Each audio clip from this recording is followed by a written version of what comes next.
Welcome. In this session, we will look at how to set up the transfer of financial information from Cenium to Microsoft Dynamics Nav within Nav.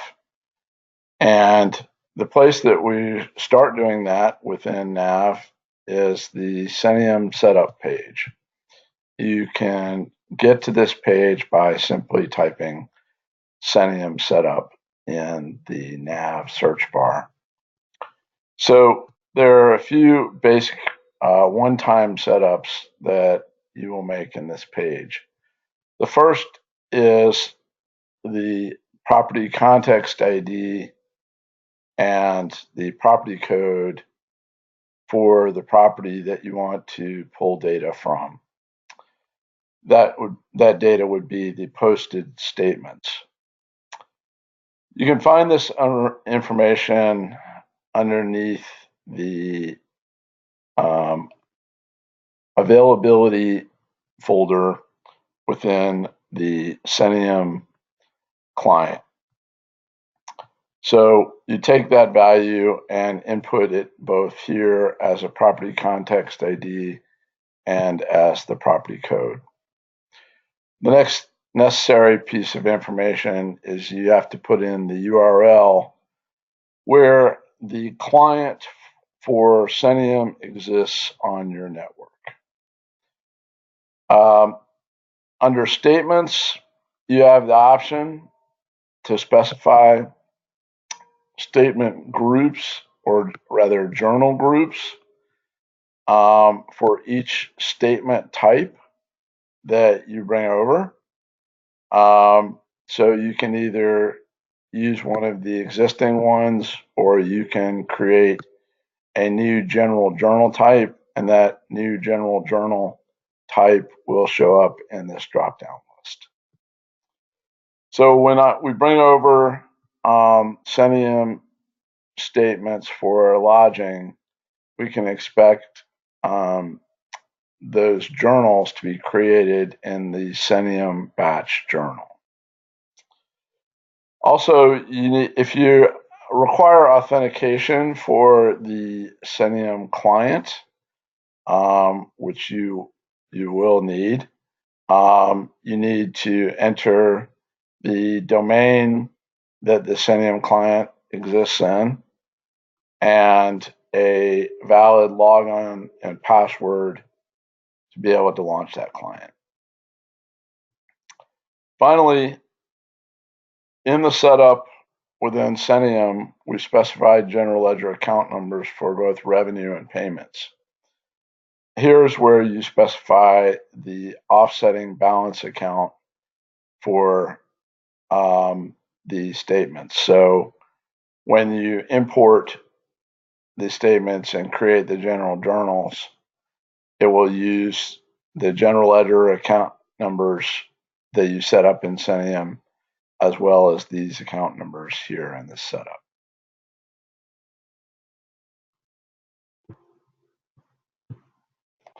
There are two additional pages which are very important that must be set up in order for the ERP connector to operate.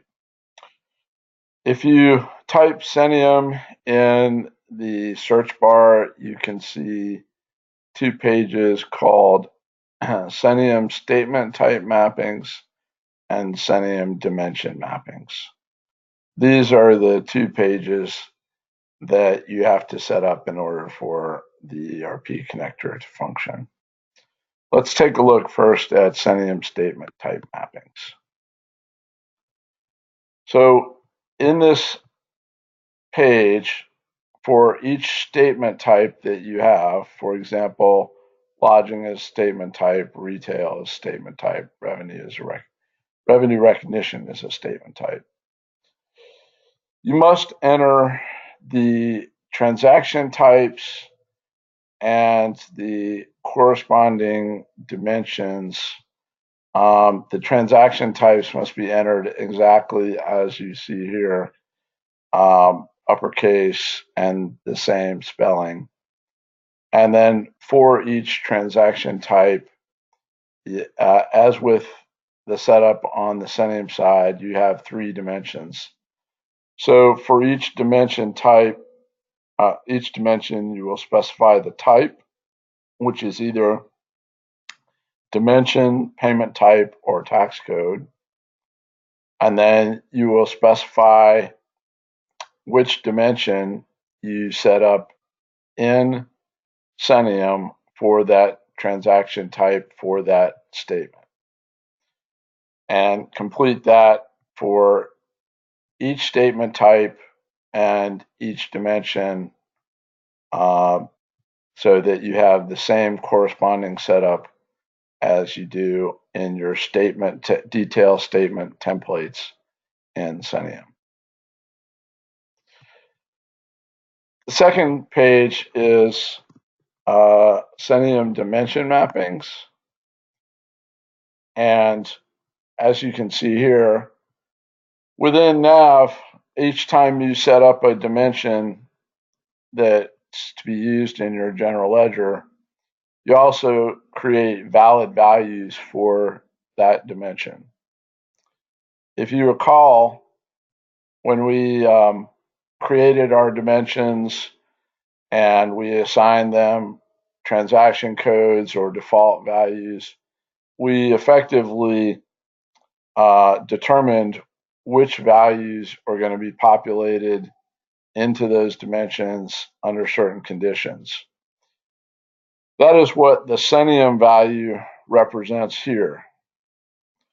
So these should match values they expect to be coming over from Cenium in this example for department. You have, as I mentioned, valid values in NAV also. You can either map the value that is coming over from Cenium to the same value as is in this example, or you could map multiple values coming from Cenium to one value in NAV and thereby doing some consolidation.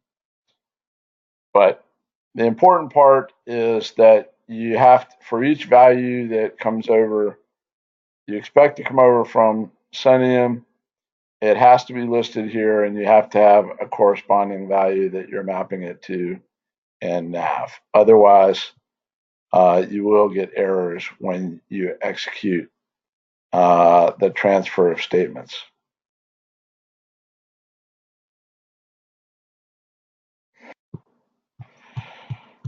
Once you have set up the 3 pages that we just reviewed, then you should be able to actually initiate the transfer of posted statements from Cenium to NAV. And you can do that by coming to this page, Cenium statement transactions within NAV. And you can either import all the statements that have been posted or a single statement at a time. And you can also import them by statement type. So let's take an example here. In this example, I'll just import the next lodging posted statement. I've said I just want to import a single statement. So I click OK, and it processes it, and then recognizes that there are additional statements and asks me if I want to import the next. So I can do them sequentially like this, or I can use the other option in the ribbon to simply import them all. And as you can see here, we now have new statements that have been imported, and they have the check mark for is posted, which indicates that journals for those statements have been created to post to the general ledger.